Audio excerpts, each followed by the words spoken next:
8강입니다. 우리 지난 시간 퇴적암 배웠죠? 퇴적암이랑 퇴적 구조 이런 거 배웠었는데 지난 시간에 배웠던 퇴적 구조라는 건 차곡차곡 퇴적이 일어날 때 어떤 환경에 따라 나타나는 모양이었었잖아요. 오늘 배울 지질 구조는 뭐냐면 이미 암석은 만들어진 거야. 이미 암석이 만들어졌는데 그 암석이 어떤 환경에서 어떤 과정을 거쳤냐에 따라 또 특징적으로 나타나는 모양들이 있어요. 그런 걸 우리가 지질 구조라고 합니다. 그래서 오늘 몇 가지 지질 구조를 살펴볼 거고 그 내용은 그렇게 어렵진 않아요. 첫 번째 지질 구조가 지금 화면에 있는 숲곡인데요. 숲곡의 실사부터 보겠습니다. 실제 사진. 그래서 숲곡 사진을 보니까 여러분 어떤 것 같아요? 이게 이제 우리나라 군산 말도에서 볼 수 있는 숲곡 구조고 천연기념물로 지정된 거거든요. 저도 사실 부끄럽게도 실제로 보진 못했어요. 근데 딱 보면 너무나도 숲곡이 뚜렷하게 보이는 곳이에요. 뭔가 이렇게 구불구불 휘어져 있죠. 자, 이렇게 휘어져 있는 거를 우리 숲곡이라고 하는데 여러분 생각해 보세요. 원래 지층은 이렇게 수평하게 쌓였을 거란 말이지. 근데 걔가 휘어졌다는 건 어떻게 힘을 받은 거야? 뭔가 당겨야 될까? 눌러야 될까? 맞아. 양옆에서 눌러야지 이렇게 휘어지는 구조가 나타날 겁니다. 자, 그래서 숲곡이란 건 이렇게 양옆에서 누르는 힘이 있어야 되고요. 우린 이 힘을 횡압력이라고 불러요. 누르는 힘을 횡압력이라고 한다. 그래서 습곡의 정의는 암석이 횡압력을 받아가지고 구불구불 휘어진 거를 습곡이라고 합니다.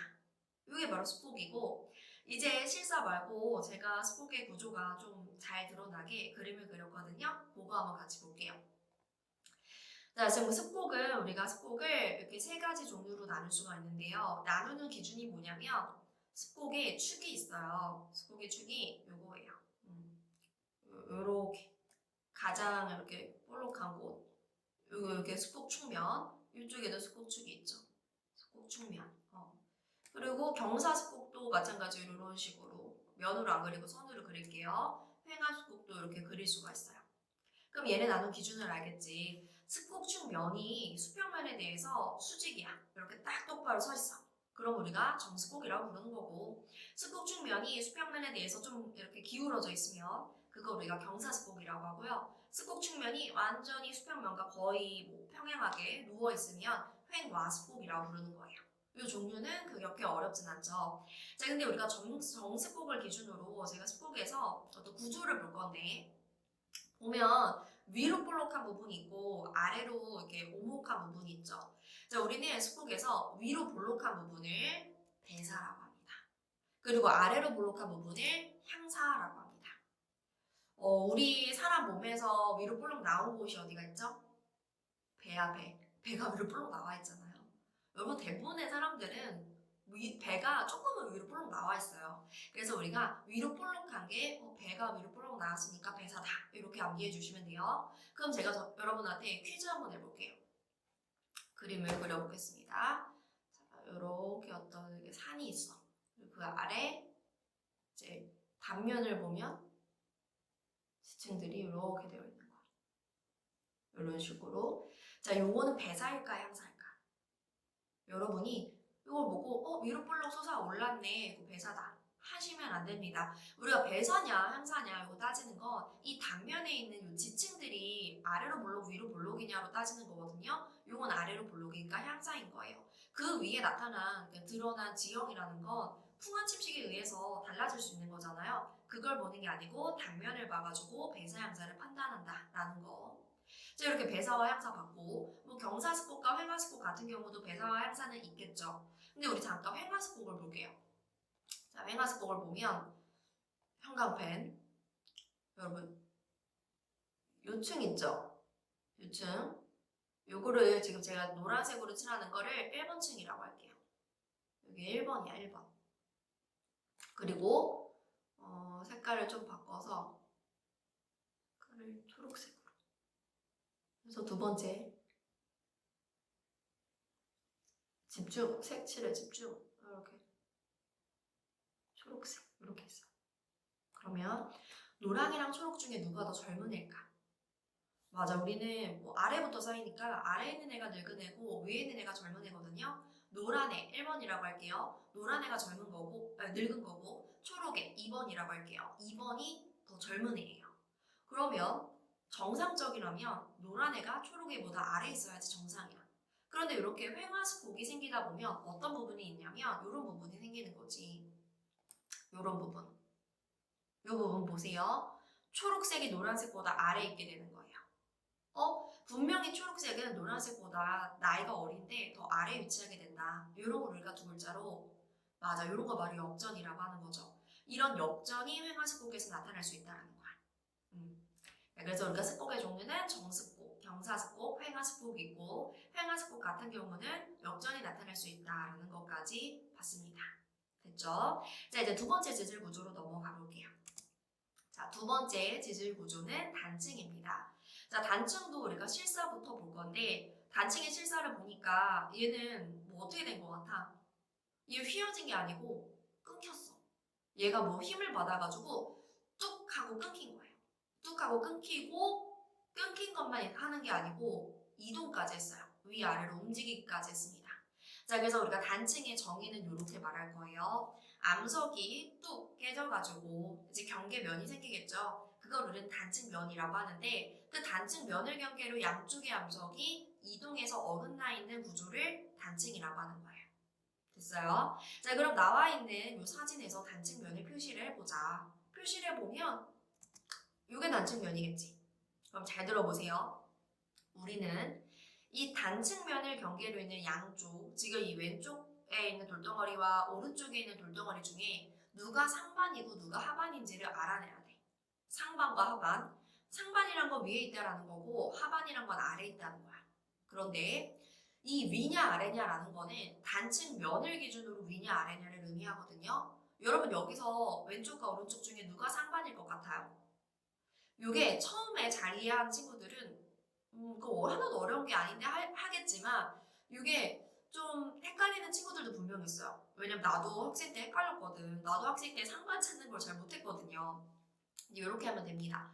이제 어떤 친구들은 요 흰색 요 층을 기준으로 삼아가지고 요걸 기준으로 보면 지금 왼쪽 애가 위로 올라갔잖아요. 그래서 왼쪽 애가 상반이에요 이렇게 말하기도 하는데 상반 하반은 그렇게 따지는 게 아니고 어떻게 따지는 거냐면 여기다가 요 단층면에다가 사람을 그려요.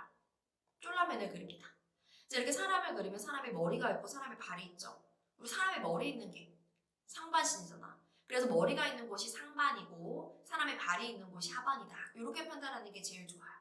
저도 요거를 이제 배우고 나니까 그때부터 헷갈리지 않았거든요. 여러분도 그럴 겁니다. 자, 이렇게 상반과 하반을 판단을 하고 나서 그 다음에 이제 상반이 위로 갔냐 아래로 갔냐를 판단을 하는 거야. 그러니까 상반이란 건 단층면을 기준으로 위에 있다는 건 상반인 거지 그 상반은 위로 갈 수도 있고 아래로 갈 수도 있는 거예요. 이해 가셨어요? 움직이는 방향은 지금 보니까 상반이 위로 가서 아래로 갔어. 아까 내가 표시한 요 층을 기준으로 본다면 상반은 아래로 간 거죠. 상반이 아래로 갔어. 자, 이렇게 상반이 아래로 가면 우리는 그거를 단층 중에서도 정단층이라고 부릅니다. 상반이 아래로 가면 정단층이다. 됐어요? 자, 우리가 실사를 가지고 좀 연습을 해봤어요. 자, 이제 좀 예쁜 그림으로 단층의 구조를 보겠습니다. 단층의 종류를. 역시 제가 열심히 그렸고요. 자, 단층의 종류가 정단층, 역단층, 주양이동단층 이렇게 세 개가 나와 있어요. 자, 먼저 왼쪽에 있는 정단층부터 지금 뚝 끊겨가지고 단층면이 보이고요. 아직 단층면의 경계로 얘는 이동하기 전입니다. 자, 근데 얘네가 어떤 힘을 받을 거냐면 양 옆에서 당기는 힘을 받을 거예요. 아까 전에 우리 스폭에서 누르는 힘을 받는데 당기는 힘도 있거든요. 당기는 힘은 우리가 장력이라고 할 거야. 장력. 당기는 힘 뭐라고 한다고? 장력. 자, 당기는 힘 장력에 의해서 얘네가 어떻게 이동할 것 같아? 상상해 보세요. 당기면 상반이 슉 하고 내려가겠죠. 자, 그래서 우리가 장력에 의해서 상반이 아래로 이동한다. 이런 걸 바로 정단층이라고 하는 거고요. 이건 우리 판구조론에서 배웠던 판의 경계 중에 장력, 두 판이 멀어진다. 발산형 경계에서 주로 나타나는 단층이다 할 수 있는 거지. 자, 두 번째 역단층. 자, 역단층은 이번에 양 옆에서 누르는 힘입니다. 누르는 힘은 아까 봤어요. 횡압력이라고 하죠. 횡압력을 받아요. 이렇게 누른다? 그러면 얘 상반 어떻게 갈 것 같아? 상상해봐. 누르니까 상반이 훅 하고 위로 올라갈 것 같죠. 자, 그래서 회감력에 의해서 상반이 올라간다. 이걸 역단층이라고 하는 거고, 누르니까 두 판이 가까워지는 수렴형 경계에서 주로 나타나는 단층이다라는 거예요. 됐어요? 선생님, 정단층이 상반이 윈지, 역단층이 상반이 윈지 이게 너무 헷갈려요. 그래서 암기 팁. 여러분 진짜 상상력이 풍부하시네요. 할 때 이제 상상력이란 단어를 보시면 여러분 상상력, 상반이, 올라가면 역단층이다. 이렇게 외우시면 돼요. 상반이 위로 가면 역단층이다. 이것도 아까 제가 쫄라면 그리는 거를 통해서 상반 하반이 헷갈리지 않았다라고 했잖아요. 이것도 마찬가지야.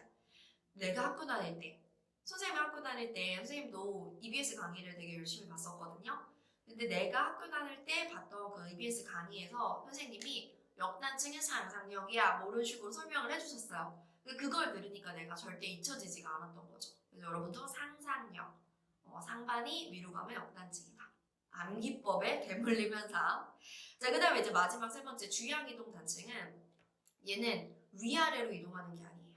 위아래로 이동하는 게 아니고 그냥 얘가 수평 방향으로 어긋나서 이동하는. 뭐 예를 들면 이런 식으로 이동하는 게 주향이동 단층이에요. 예, 여기 적진 않았지만 얘는 보존형 경계에서 주로 나타나는 단층이 되겠죠. 되셨죠? 자, 이렇게 우리가 단층까지 봤습니다. 그런데 여러분이 이제 이런 생각을 할 수도 있어요. 그러면 횡압력을 받으면 스콕도 생기는 거고 역단층도 생기는 거야? 그럼 어떨 때 스콕이 생기는 거고 어떨 때 단층이 생기는 걸까? 둘 다 똑같이 힘을 받았을 텐데 이런 생각을 할 수 있잖아. 그래서 걔네들의 차이점이 뭐냐면 깊이의 차이입니다. 깊이. 그래서 여러분 스콕과 단층을 비교해 보면 단층은 대체로 스콕보다는 좀 얕은 깊이에서 일어나고 스콕은 대체로 단층보다는 좀 깊은 깊이에서 힘을 받았을 때 나타나는 거다. 깊이의 차이가 있다. 이 정도 차이까지 보시면 됩니다. 되셨죠? 자, 그러면 우리가 지질 구조 두 가지 봤어요. 스콕과 단층 봤고요. 이제 세 번째로 넘어가 볼게요. 자, 세 번째는 요겁니다. 누르릉. 전리. 자, 일단 전리의 뜻은 뭐냐? 전리의 뜻은 암석에 생긴 틈 혹은 균열을 전리라고 해요. 그러면 일단 질문. 이 세상에 전리가 없는 암석이 있을까? 이 세상에 전리가 없는 암석? 아마 없지 않을까요? 어떤 암석에 틈이나 균열이 진짜 조금이라도 없는 경우는 없겠지. 그러니까 전리는 거의 대부분의 암석이 가지고 있는 아주 흔한 거야. 모든 암석은 조금, 우리 사람도 뭐 아무리 완벽한 사람도 조금이라도 흠이 있듯이 마찬가지로 암석도 그렇다는 거야. 그래서 전리는 그렇게 일반적인 건데 우리는 전리의 이제 모양에 따라서 대표적인 두 개의 전리를 배우는 겁니다. 자, 첫 번째가 주상전리고요. 그리고 두 번째가 판상전리예요. 주상전리? 제주도 가면 가는 거? 맞아요. 자, 우리 주상전리라는 거 여러분이 만약에 제주도를 간다. 제주도로 만약에 수학여행을 간다? 그러면 뭐 거의 가지 않을까요? 제주도에 가면 볼 수 있는 대표적인 어떤 명소 중에 하나인데 우리나라에 뭐 제주도에만 있는 건 아닙니다. 우리나라 다른 곳에서도 주상전리를 볼 수 있기는 해요. 근데 일단 모양이 어떻게 생겼냐면 기둥의 형태로 이렇게 왼쪽 사진을 보면 뭐 오각형, 육각형, 어떤 다각형 기둥 형태로 이렇게 주로 바닷가 근처의 절벽 쪽에 이런 주상전리가 나타나거든요. 그러면 이제 조각을 잘 모르는 사람들이 이렇게 생각할 수 있어. 아, 이거 대단하다. 사람들이 이렇게 옛날 사람들이 조각을 했네? 이렇게 생각할 수도 있는데 조각한 게 아니라는 거. 자연적으로 만들어진 거예요. 신기하죠? 사람이 이렇게 조각한 게 아니고 자연적으로 이런 어떤 다각형 기둥 형태가 나타난 이런 걸 우리가 기둥 주자를 써서 주상전리라고 해요. 기둥 모양의 전리. 자, 그 다음 오른쪽을 보면 판 모양의 전리가 나와 있습니다. 자, 얘는 우리 북한산. 여러분 북한산 북한에 있는 거 아니죠? 서울에 있는 북한산 같은 데 가면 요 판상 전리 볼 수 있습니다. 아니면 뭐 설악산 가면 그러니까 북한산, 설악산 얘네들의 공통점이 바위산이거든요. 얘네는 우리가 산을 가면 산이 이제 흙으로 뒤덮여 있는 그런 산이 아니고 이런 바위산 있잖아요. 얘는 사실 원래 지하에 숨겨 있던 그 바위가 돌이 훅 하고 올라와가지고 이렇게 노출이 돼가지고 만들어진 산이에요. 그때 이런 판 모양으로 갈라지는 전리가 나타나요. 됐죠? 자, 지금은 우리가 일단 사진을 구경을 한 거고 그럼 주상절리는 왜, 판상절리는 왜 만들어지는지 그 원리도 한번 보겠습니다. 넘어가가지고. 그 전에 요거. 이번에는 단층이랑 전리를 비교를 해볼게요. 단층, 전리 모두 다 뭔가 더 끊겨지고 균열이 생긴다라는 공통점은 있지만 뭐가 차이점일까? 맞아, 단층이란 건 얘가 끊겨져가지고 이동을 해요. 뭐 위, 아래, 수평 방향으로 이동을 하지만 전리라는 건 그냥 틈이나 균열만 생기고 이동은 하지 않는 거. 그런 차이점이 있다라는 것도 한번 봐주시고요. 이제 넘어가서 원리를 볼게요. 한 모금.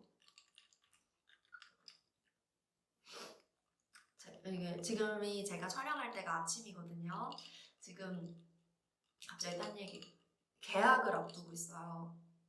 이제 다음 주면 개학이어서 바빠질 것 같아서 최대한 방학 때 이 영상을 많이 찍으려고 방학 아침에 찍고 있습니다. 그래서 잠을 깨려고 옆에 스누피컵 이렇게 커피를 담아서 한 모금 마시고 목이 막혀가지고 다시 돌아와서 콧물이 나오지?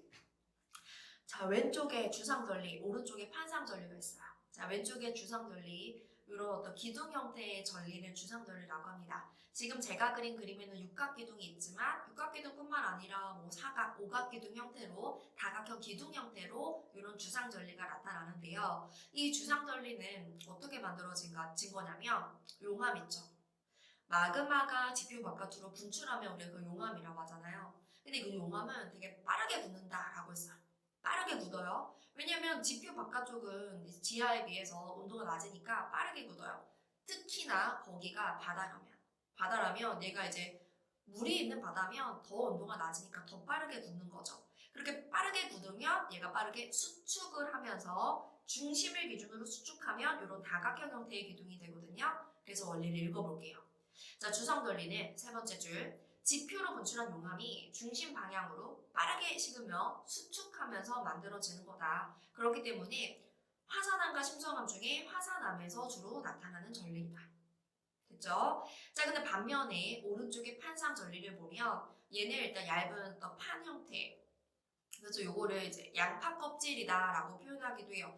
양파는 껍질을 벗겨도 계속 껍질이 있잖아요. 양파 껍질. 그래서 저는 요거 보면 뭐가 생각나냐면 이제 빵 중에 페스츄리라는 빵이 있어요. 껍질이 바스락바스락 벗겨지는 그 페스츄리 빵처럼 판 모양으로 벗겨지는 전리이고요. 요거는 어떻게 만들어지는지 원리를 설명하기 위해 제가 그림을 정말 열심히 그렸습니다. 봐주세요.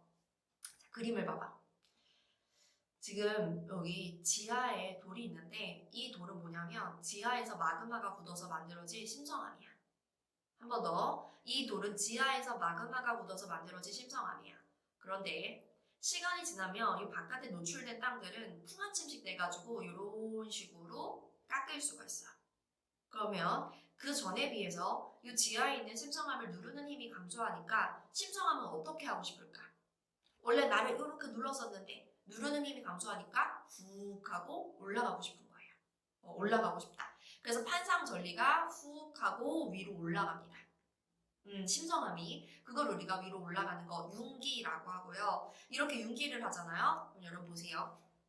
이런 거야. 이 심성암을 누르는 주변의 압력이 지하에서 이 정도였다면 얘가 훅 하고 올라가면 이 바깥쪽에선 얘를 누르는 주변의 압력이 감소하는 거야. 주변의 압력이 감소하면 돌도 팽창을 해요. 선생님 돌이 딱딱한데 어떻게 팽창해요? 당연히 뭐 풍선처럼 훅 하고 팽창은 아니겠지만 돌도 조금 팽창을 하고 그 조금 팽창하는 걸로 인해서 그 돌의 껍질이 벗겨질 수 있다는 거죠. 자, 그래서 정리를 해보면 이 판상전리라는 건 지하에 있던 심성암이 융기할 때 암석을 누르는 그 외부의 압력이 감소하면서 암석이 팽창해서 만들어지고 그래서 얘는 화산암과 심성암 중에 심성암에서 나타난다라는 겁니다. 됐죠? 너무 그림을 잘 그린 것 같아요. 점점 내가 생각하기에 점점 아이패드 그림 실력이 늘고 있습니다. 자, 이렇게 우리가 전리를 봤고요. 이제 그 다음으로 부정합 보겠습니다. 자, 거의 다 끝났어요. 끊으시면 안 돼요.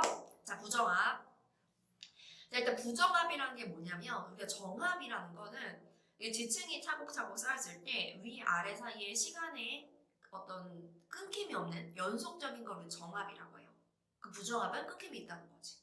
부정합은 정합이 아니다. 그래서 위아래 상하 지층 사이에 긴 시간 간격이 있는 그런 경우를 부정합이라고 해요. 긴 시간 간격이 있다는 건 둘 사이에 퇴적이 잠깐 중단된 시기가 있다라는 거죠. 그럼 어떻게 해야지 퇴적의 중단이 생기는지 이제 요 아래에 있는 그림으로 보겠습니다. 잘 따라오셔야 돼요. 이건 그냥 한 번만 이해하면 돼요. 어려운 거 아니니까 따라와 보세요. 자, 제일 왼쪽. 자, 제일 왼쪽은 지금 물 밑이에요. 여기 물 아래입니다. 물 아래면 우리는 조용하게 퇴적이 일어나죠. 그래서 물 아래에서 차곡차곡 퇴적이 일어나요.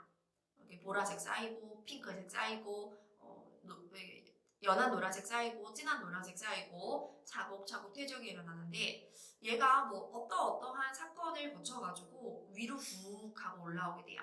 위로 올라오는 걸 우리는 윤기라고 합니다. 윤기. 자, 이제 얘가 위로 올라오는 윤기가 일어났기 때문에 더 이상 수면 아래가 아니고 수면 위에 노출이 되었어요. 그러면 수면 위니까 얘는 퇴적이 더 이상 일어나지 않는 거예요.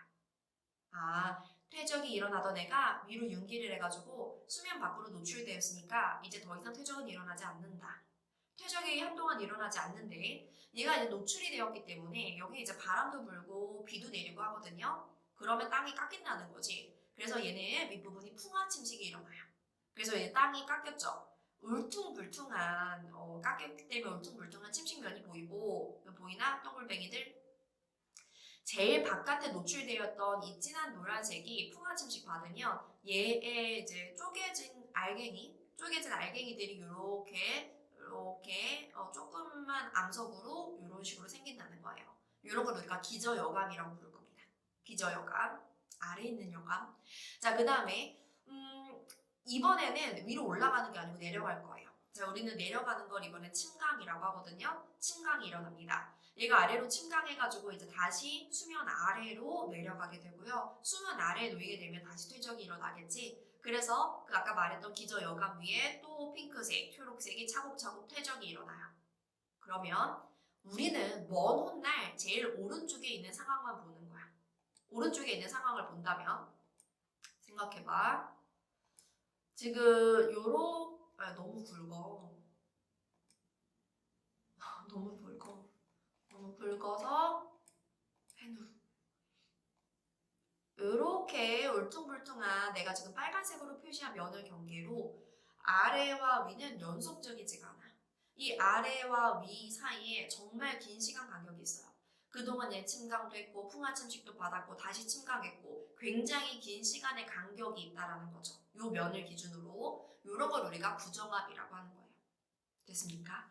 자, 그래서 우리는 부정합의 특징은 이렇게 거친 침식면이 보이고 부정합면 위로 기저여감이라는 동글뱅이 암석들이 보인다. 이게 바로 부정합을 알아챌 수 있는 어떤 부정합임을 알려주는 신호라고 해야 되나요? 그런 겁니다. 자, 이게 바로 이제 부정합이 만들어지는 과정이었어요. 그러면 여러분 이런 것도 이제 물어봐요. 어떤 부정합을 주고 얘는 최소한 윤기는 몇 번, 최소한 침강은 몇 번 거쳤니? 이렇게 물어보거든요. 그럼 이 과정을 본다면 어떤 부정합이 하나가 만들어지기 위해선 최소한 윤기는 한 번, 침강은 한 번 일어나야 되죠. 그런데 똑같이 부정합이 하나더라도 그 부정합이 내 눈에 보이는 거야. 내 눈에 보인다는 건 더 이상 수면 아래에 있다는 게 아니거든요. 수면 밖으로 어떤 부정합 하나가 노출이 되어 있어. 그러면 생각해봐봐.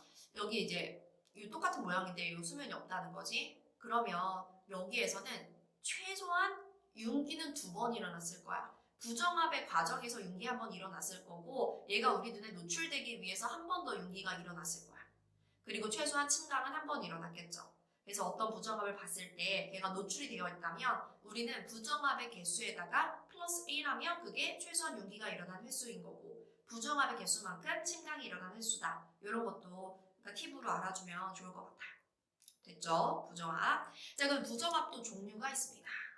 부정합의 종류는 부정합 면을 기준으로 해가지고 그 위아래 층들의 어떤 관계를 가지고 종류를 나누거든요. 자, 제일 왼쪽부터 보면 얘는 부정합 면을 기준으로 위와 아래가 이제 평행한 거예요. 경사가 없는 거. 이런 걸 우리가 평행 부정합이라고 하는 거고 얘는 그냥 위로 올라가는 윤기, 아래로 내려가는 침강, 윤기와 침강, 윤기, 침강 이런 걸 우리가 조륵운동이라고 하거든요. 조륵운동이 일어날 때 이런 평행 부정합이 생깁니다. 자, 그 다음에 경사 부정합은 뭐 보이는 것과 같이 부정합면 기준으로 위아래가 경사가 다르다. 이런 게 바로 경사 부정합인데 보시면 지금 아래쪽이 보세요. 이렇게 휘어진다는 건 습곡이 일어났다는 거죠. 습곡이 일어났다는 건 얘가 융기하는 과정에서 그냥 땅이 훅 하고 위로 올라가는 게 아니고 양옆에서 횡압력을 받으면서 위로 올라갔다는 거예요. 그런 경우가 뭐냐면 우리가 조선운동 기억나세요? 두 개의 판과 판이 만나서 구겨지면서 히말라야 산맥 같은 산을 만드는 걸 조산운동이라고 하죠. 그럴 경우에 이제 습곡과 동시에 융기가 일어나겠지. 그래서 조선운동을 받은 경우에 이런 경사부정합이 잘 나타납니다. 자, 그리고 마지막에 난정합 볼게요. 난정합이란 건 난리 난 거야.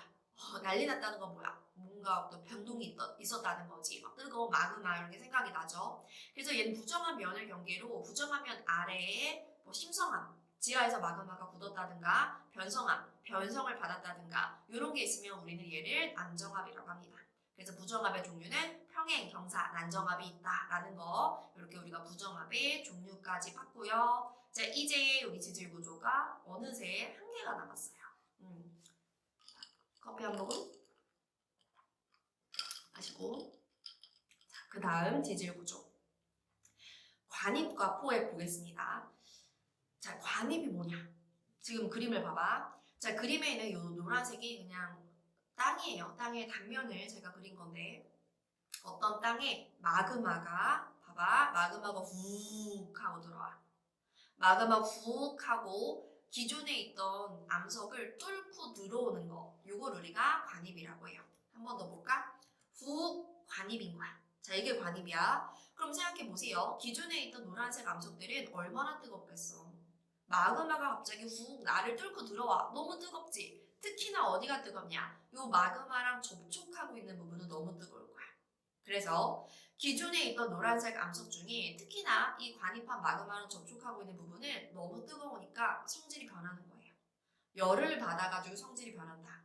자, 우리 지금 지구가 원에서는 여러분이 그 전에 화성암도 배웠고 지난 시간에 퇴적암도 배웠는데 변성암은 지구가 원에서 안 한다고 했죠. G2에 나오게 되는데 근데 우리가 일단 변성암이라는 건 열이나 압력을 받으면 기존의 암석이 성질이 변하면 변성암이다. 이 정도는 알고 있잖아요. 그럼 여러분 여기서 이 마그마랑 접촉한 이 부분이 변성이 된다는 거죠. 이런 변성을 특히 우리가 열을 받아서 마그마랑 접촉한 부분이 변성된다. 접촉 변성이라고는 불러요. 됐어요? 그 다음에 또 이런 것도 있다. 봐봐. 기존에 있던 이 노란색 암석이 마그마가 훅 하고 들어오면 기존에 있던 이 노란색 암석의 조각이 이 빨간색 마그마 속으로 훅 들어갈 수가 있어요. 어떻게? 오, 이렇게. 귀여우니까 한 번 더 볼까요? 한 번 더. 오. 기존에 있던 노란색 암석의 조각이 마그마로 들어왔어. 근데 이 마그마도 언젠가 이제 굳어가지고 암석이 되겠죠. 그러면 나중에 우리가 보면 이 빨간색 마그마가 굳은 그걸 우리가 관입암이라고 해요. 이 관입암 안에 이 노란색이 쏙 잡힌 거지. 그걸 우리가 포획됐다라고 하거든요. 포획암이 들어있는 걸 볼 수가 있는 거야. 그래서 포획이란 건 관입이 일어날 때 주변의 암석 일부가 조각이 떨어져 나와서 그 마그마 속으로 유입되는 거 이런 걸 우리가 포획암이라고 해요. 포획암. 그러면 우리는 포획암을 이용해서 할 수 있는 게 많은데 일단은 암석들이 만들어진 생성 순서를 생각할 수가 있어요. 요 다음에 이제 실사를 본다면 여러분 여기서 포획암이 뭔지 아시겠습니까? 맞아, 요게 포획암이야. 얘가 지금 배경에 있던 애가 쏙 하고 들어온 요게 이제 포획암이거든요. 그럼 내가 물어보는 거야. 이 배경에 있는 좀 밝은 색이랑 요 가운데 포획된 회색 중에 누가 더 나이가 많을까? 먼저 만들어진 걸까? 라고 하면 기존에 있던 게 포획이 된 거니까 얘가 먼저 만들어진 거고 1번, 그 다음에 얘가 2번으로 만들어졌다. 이렇게 우리가 순서를 파악할 수 있다는 거예요. 그래서 포획암을 이용하면 암석이 만들어진 순서를 파악할 수 있고 그리고 한 가지 더. 여러분 생각해 보세요. 이 포획이라는 게 좀 깊은 깊이에서 이루어질 수도 있겠죠. 그러면 이런 것도 있을 수 있겠다. 멘틀 물질이 포획되는 경우도 있겠지. 이해갔어요? 마그마 속에 멘틀 물질이 포획이 되는 거야. 근데 그걸 우리가 나중에 암석으로 딱 이제 얻게 된 거야. 그럼 너무 고마운 거지. 멘틀까지 파서 들어갈 필요도 없이 멘틀 물질이 우리에게 딱 스스로 올라오게 된 거예요. 그럼 우리 그걸 가지고 멘틀을, 즉 우리 지구의 내부를 연구할 수 있게 되는 거죠. 그래서 포획암이란 건 생성 순서를 알려줄 수 있다. 그리고 지하 물질을 연구할 수 있게 해준다라는 어떤 이용하는 장점이 있습니다. 되셨죠? 자, 그래서 여기까지 해서 오늘 내용 끝. 자, 오늘 우리가 지질 구조 배웠었는데 이 지질 구조 배웠던 거 생각해 보면 뭐 습곡, 단층, 그다음에 부정환. 왜 빼먹은 것 같지? 전리, 그리고 관이과 포획 이렇게 총 5개를 우리가 배웠습니다. 근데 이 내용은 사실 단독으로 문제가 나오기보다는 오늘 배우는 지질 구조 그리고 다음 시간에 우리가 뭘 배울 거냐면 어떤 지층 대비, 암석의 나이 구하는 방법 이런 거 배울 거거든요. 그런 게 종합적으로 해가지고 한 문제를 풀 수 있도록 문제가 보통 나올 거예요. 자, 그래서 이번 시간 내용 어렵지 않으니까 잘 복습하시고요. 다음 시간에 다시 만나겠습니다. 안녕.